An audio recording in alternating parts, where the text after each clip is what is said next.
तो कैसे हैं आप लोग को मैं खुशामदीद करता हूँ आपको दूसरी वीडियो में। पहली वीडियो में जिसके बारे में हमने बात की थी वो थी रिपोर्ट राइटिंग के बेसिक फॉर्मेट के बारे में। इसके बारे में मैंने आपको बताया था कि जो रिपोर्ट राइटिंग का बेसिक फॉर्मेट होता है वो क्या होता है, कि जिसमें मैंने आपको सबसे पहले बताया था कि हमारे पास टाइटल पेज होता है, एब्स्ट्रैक्ट होता है, टेबल ऑफ कंटेंट होता है, इंट्रोडक्शन होता है, बॉडी होती है, कंक्लूजन होता है, रेफरेंस जिसको बिब्लियोग्राफी भी कहते हैं, और अपेंडिक्स होता है। मैंने आप इनको इन सब के बारे में बेसिक कंसेप्ट दिया था, थोड़ा थोड़ा बताया था, ताकि आपको इनके बारे में थोड़ी सी नो हाउ होगी ये चीज़ होती क्या है, बेसिकली इनको हम कैसे करते हैं। क्योंकि बहुत से लोग रिपोर्ट राइटिंग को ना बहुत इजी सा लेते हैं, कहते हैं यार ये तो कोई मुश्किल ही नहीं है, तो इजी है, हम इजीली कर लेंगे। बट रिपोर्ट राइटिंग के स्किल्स आपके पास स्ट्रॉन्ग होना बहुत ज़्यादा ज़रूरी है, क्योंकि अगर आपकी स्किल्स ये वीक हैं, अगर फॉर एग्जांपल आप विल हैं, आपकी विलिंग है कि आप बाहर की कंट्री में जाके पढ़ना चाहते हैं, फॉर एग्जांपल अगर आप फॉर एग्जांपल यूरोप में पढ़ना चाहते हैं, या फिर आप चाइना या जापान या किसी भी कंट्री में जाके पढ़ना चाहते हैं, वहाँ पे सबसे ज़्यादा जो असाइनमेंट्स होती हैं वो रिपोर्ट राइटिंग बेस पे ही होती हैं, रिपोर्ट राइटिंग स्किल्स पे ही डिपेंड करती हैं कि आपको वो स्किल्स ही करने होते हैं। एज अ फ्रीलांसर मैं फ्रीलांसिंग भी करता हूँ, मैं रिपोर्ट असाइनमेंट्स बनाता भी हूँ, तो मेरे पास मोस्टली जो असाइनमेंट्स होती हैं जो मैं बनाता हूँ, मैं फॉरेन कंट्रीज़ के लोगों की बनाता हूँ, जैसे कि अरब कंट्रीज़ हो गए, गल्फ़ कंट्रीज़ हो गए, Dubai, Oman, Bahrain, Qatar.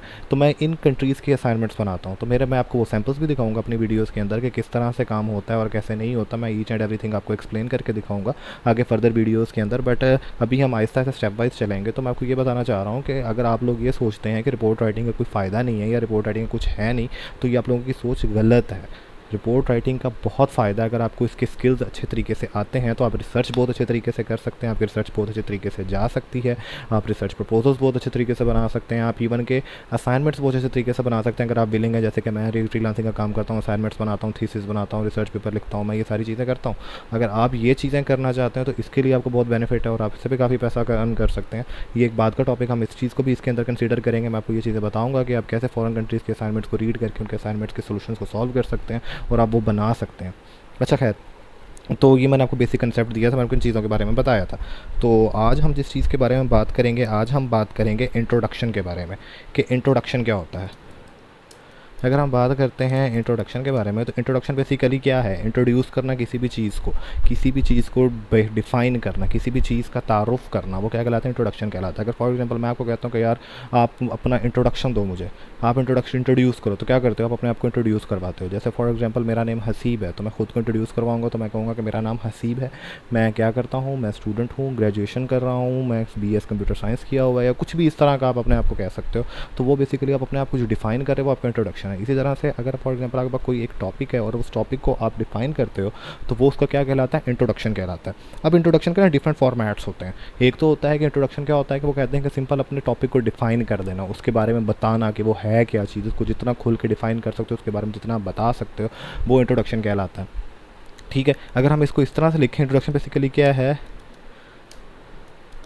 Defining the topic, तो वो क्या कहलाता है? हमारे पास इंट्रोडक्शन कहलाता है, हमारे पास इंट्रोडक्शन कहलाता है। अगर अब कुछ जो इंस्टीट्यूट्स होते हैं उनका जो रिपोर्ट राइटिंग का फॉर्मेट होता है, उसके अंदर जो इंट्रोडक्शन होता है उसका फॉर्मेट टोटली थोड़ा सा डिफरेंट होता है। अब वो डिफरेंट कैसे होता है, मैं आपको एग्जांपल देता हूँ। अब जैसे कि मैं आपको एग्जांपल देता हूँ कि अब ओमान है, ओमान की जो यूनिवर्सिटीज़ हैं वहाँ पे बहुत सी ऐसी यूनिवर्सिटीज़ हैं जो डिफरेंट फॉर्मेट फॉलो करवाती हैं, और वो कहती हैं कि जो इंट्रोडक्शन है उसके अंदर आप बैकग्राउंड को ऐड करें। ठीक है, बैकग्राउंड क्या होगा? आपका जो टॉपिक होगा, आपका जो टॉपिक का बैकग्राउंड, मतलब बैकग्राउंड ऑफ द टॉपिक, उसको ऐड करें। फिर उसके बाद वो कहते हैं कि आप अपनी प्रॉब्लम स्टेटमेंट को इंट्रोडक्शन में डिफ़ाइन करें, कि मतलब फॉर एग्जांपल आपका जो टॉपिक है, आप उसके अंदर किस प्रॉब्लम को कंसीडर कर रहे हैं, आप किस प्रॉब्लम को फोकस कर रहे हैं, आप बताना क्या चाहते हैं, आपकी प्रॉब्लम क्या है, आप उस चीज़ के बारे में बात करते हैं, वो आपकी प्रॉब्लम स्टेटमेंट है। फिर आपको उस प्रॉब्लम स्टेटमेंट का सोल्यूशन भी टॉपिक के अंदर ही डिफ़ाइन करना पड़ता है, सोल्यूशन भी उसके अंदर डिफ़ाइन करना पड़ता है, बताना पड़ता है कि सोल्यूशन क्या है। ठीक है, उसके बाद फिर आप उसके अंदर रिसर्च क्वेश्चंस भी ऐड करते हैं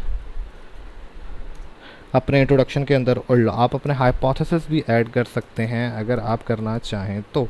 अब ये जो सारी चीज़ें हैं ना मिलके इंट्रोडक्शन बनाती हैं आपका। अगर हम डिफरेंट फॉर्मेट्स को देखें और डिफरेंट फॉर्मेट्स को अगर हम फॉलो करते हैं तो उसके हिसाब से तो ये सारी चीज़ें जो है वो मिलकर आपके इंट्रोडक्शन को बनाती हैं, वो आपका इंट्रोडक्शन बताती हैं इंट्रोडक्शन है क्या। अगर फॉर एग्जांपल मैं बात करता हूँ, हमारे पास एक टॉपिक है, अगर हम टॉपिक बात करते हैं, फॉर एग्जांपल हम बात करते हैं जनरेशन ऑफ कंप्यूटर। अब जनरेशन ऑफ कंप्यूटर हमारे पास एक टॉपिक है। अब मैं कहता हूँ कि यार आप इसका इंट्रोडक्शन करें। आप इसका इंट्रोडक्शन कैसे करेंगे? आप इसको इंट्रोड्यूस करेंगे, आप बताएंगे कि जनरेशन कंप्यूटर, सबसे पहले तो आप ये बताएंगे ना कंप्यूटर है क्या, क्योंकि इस कंप्यूटर का जब तक नहीं पता लगेगा उसकी जनरेशन के पास कैसे आ सकते हैं। आपने कंप्यूटर के बारे में डिफाइन कर दिया, आपने उसको इंट्रोड्यूस करा दिया। फिर आप ये बताएंगे कि जनरेशन ऑफ कंप्यूटर्स क्या हैं, कंप्यूटर के जनरेशन क्या हैं, जैसे कोर 2 ड्यू, कोर 2, फिर हमारे पास पेंटियम क्या है, सबसे पहले हमारे पास क्या है, पेंटियम 1 आया, फिर 2 आया, फिर 3 है, फिर पेंटियम 1 2 3 4, फिर core 2 dual core, quad core, फिर हमारे पास i3 i5, फिर इस तरह से i6 i7। तो ये हमारे पास जनरेशन चलती जा रही हैं, ये सारी की सारी क्या हमारे पास कंप्यूटर के रिलेटेड जनरेशन है। अब इन पे कितना काम हो चुका है पास्ट में, इन पे कितनी रिसर्च हुई है, वो सारा का सारा आपका बैकग्राउंड के अंदर आ जाएगा, आप उसको ऐड कर दोगे, ठीक है। अब उसके बाद अगर हम बात करते हैं प्रॉब्लम स्टेटमेंट के अंदर, अब आपने क्या करना है, अब आप सारी चीज़ को तो कंसीडर नहीं करोगे ना, आप एक स्पेसिफिक, अब फॉर एग्जांपल जनरेशन की बात करते हैं तो जनरेशन तो बहुत ज़्यादा, उसमें बहुत ज़्यादा काम हुआ है। अब आप क्या करोगे, आप उसमें एक स्पेसिफिक डोमेन को ढूंढोगे, आप इतनी बड़ी डोमेन है, आप उसके अंदर स्पेसिफिक एरिया को ढूंढोगे जिसके बारे में आप रिसर्च करना चाहते हो, आप बताना चाहते हो कि ये है क्या, वो आपकी प्रॉब्लम कंसीडर हो जाएगी, आप उसको प्रॉब्लम कंसीडर कर लेते हो। अगर फॉर एग्जांपल मैं बात करता हूँ जनरेशन में, तो जनरेशन का जो बेसिकली मेरा जो प्रॉब्लम है, मैं ये कहता हूँ, अगर मैं कंसीडर करता हूँ, सपोज करता हूँ मेरे पास जनरेशन का एक टॉपिक था ना, तो हमने जब उसका बैकग्राउंड बैन किया, तो अब उसके बाद मैं उसकी प्रॉब्लम स्टेटमेंट कैसे ढूंढूंगा, मैं कहता ना, जो मेरी जो प्रॉब्लम है मैं उसको कंसीडर करता हूँ कि जो जनरेशन हैं वो कैसे डिफरेंट हैं एक दूसरे से, कैसे एक जनरेशन दूसरी जनरेशन से बेहतर है, अगर बेहतर है तो वो किस तरह से बेहतर है, क्यों बेहतर है, अगर वो इस तरह से बेहतर है, फॉर एग्जाम्पल हम बात करते हैं, तो ये हमारे पास चीज़ क्या कहलाती है, प्रॉब्लम स्टेटमेंट कहलाती है। मैं इस चीज़ को फोकस कर रहा हूँ, तो जो मेरा फोकस एरिया होगा वो प्रॉब्लम स्टेटमेंट होगा। फिर मेरे हिसाब से मैंने उसका सोल्यूशन भी देना है कि मैंने अगर प्रॉब्लम को ये कंसीडर किया तो मेरे हिसाब से उसका सोल्यूशन कैसे हो सकता है, कैसे पॉसिबल है, तो ये चीज़ हमें पता नहीं है। अगर हम रिसर्च, उसके बाद हम बात करते हैं research question. Research question basically आपका हाइपोथेसिस भी कंसीडर होते हैं और आपके रिसर्च क्वेश्चन भी कंसीडर होता है, आप ये दोनों में ही कर सकते हो,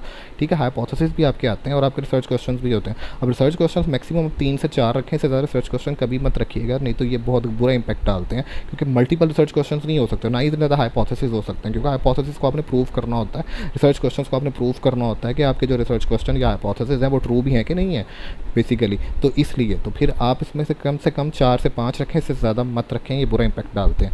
तो रिसर्च क्वेश्चंस में आप अपने कुछ क्वेश्चंस को डिफाइन करें, आप किन चीज़ के बारे में रिसर्च करना चाहते हो। हाइपोथेसिस भी सेम इसी तरह से आपके लाज, मतलब आपकी प्रेडिक्शंस कि आप किस तरह से, अगर कि आपके हाइपोथेसिस ट्रू भी हैं कि नहीं।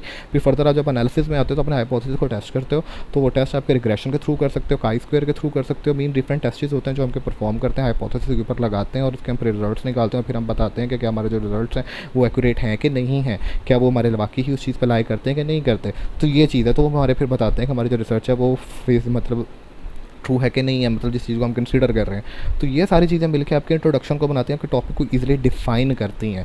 तो एक अच्छा इंट्रोडक्शन अगर आप लिखना चाहते हो, आप चाहते हो इंट्रोडक्शन अच्छा और एक अच्छा इंपैक्ट डाले, तो मैक्सिमम आपका इंट्रोडक्शन जो होना चाहिए ना, अगर आप फॉर एग्जांपल एक छोटी रिपोर्ट लिख रहे हो, अपनी FYP की रिपोर्ट लिख रहे हो, तो एक इंट्रोडक्शन मैक्सिमम, अगर एक असाइनमेंट के लिहाज से कर रहे हो तो फिर तो आपका एक इंट्रोडक्शन मैक्सिमम 500 से 600 वर्ड्स का होना चाहिए, इससे ज़्यादा इंट्रोडक्शन मत लिखें। 500 से 600 वर्ड्स इनफ होते हैं। फॉर एग्जाम्पल आप एक 3000 वर्ड का असाइनमेंट कर रहे हैं, तो उसके अंदर आपको जो इंट्रोडक्शन आना चाहिए 600 से 700 आना चाहिए, इससे ज़्यादा नहीं आना चाहिए।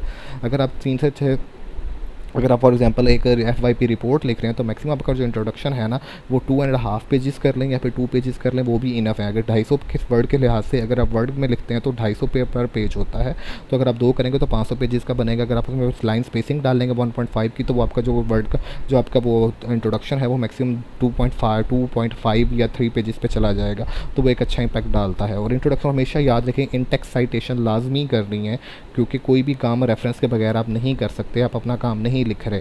अगर आप खुद की तरफ से कुछ लिख रहे हैं तो आप इंट्रोडक्शन रेफरेंस नहीं डालेंगे, बट ऐसा पॉसिबल नहीं होता। बट आप किसी न किसी राइट ऑथर का काम उठाते हैं तो आपको इंट्रोडक्शन लाजमी बीच में ऐड करना पड़ता है। तो मैं उम्मीद करता हूँ कि आपको ये वीडियो पसंद आया होगा और आपको सारी चीज़ें क्लियर होंगी। अगर आपको इसमें कोई चीज़ क्लियर नहीं होती तो आप कमेंट सेक्शन में मुझे बता सकते हैं, मैं नेक्स्ट वीडियो में वो चीज़ आपको क्लियर करने की ज़रूर कोशिश करूँगा कि आपको मज़ीद बेहतर से बेहतर इस चीज़ के बारे में पता लग सके।